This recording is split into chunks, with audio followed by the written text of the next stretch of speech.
नमस्कार, मेरा नाम है सिद्धार्थ चतुर्वेदी और आप देखना शुरू कर चुके हैं गो न्यूज इंडिया। देश में नोवल कोरोना वायरस महामारी की दूसरी लहर के मद्देनजर केंद्र सरकार ने हाल ही में आम आदमी के लिए विभिन्न आयकर राहतों की घोषणा की है। और जैसा कि हम जानते ही हैं कि इनकम टैक्स रिटर्न की डेट भी नजदीक आने वाली है, तो मुझे लगता है कि ऐसी ही तमाम और भी जरूरी बातों को जानने के लिए आपके लिए गो न्यूज इंडिया की एक खास पेशकश देखना बेहद बेहद जरूरी है। तो चलिए शुरू करते हैं।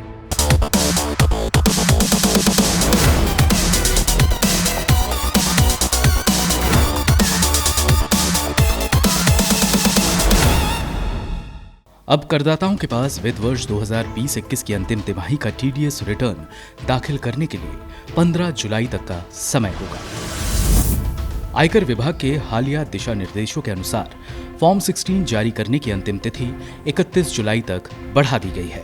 पहले फॉर्म 16 की अंतिम तिथि 15 जुलाई थी। पैन और आधार को लिंक करने की अंतिम तिथि 30 दिसंबर तक बढ़ा दी गई है।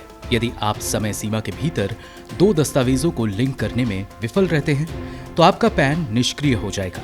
पैन और आधार कार्ड को समय पर लिंक नहीं करने पर आपको 1000 रुपए तक का जुर्माना भरना पड़ सकता है। विवाद से विश्वास योजना के तहत बिना ब्याज भुगतान के लिए समय सीमा 31 अगस्त तक बढ़ा दी गई है। विवाद से विश्वास के तहत राशि के भुगतान की अंतिम तिथि 31 अक्टूबर अधिसूचित की गई है। जिन लोगों ने अपने नियोक्ता दोस्तों से कोविड-19 उपचार के लिए वित्तीय सहायता प्राप्त की है, उन्हें राशि के लिए कर का भुगतान नहीं करना होगा। सरकारी बयान के अनुसार ये छूट वित्त वर्ष 2019-20 और उसके बाद के वर्षों के लिए भी उपलब्ध होगी।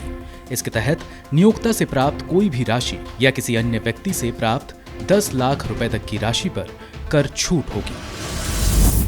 पहली बार घर खरीदार निर्दिष्ट शर्तों के अनुसार आवासीय घर में निवेश पर विशेष कर राहत का लाभ उठा सकते हैं।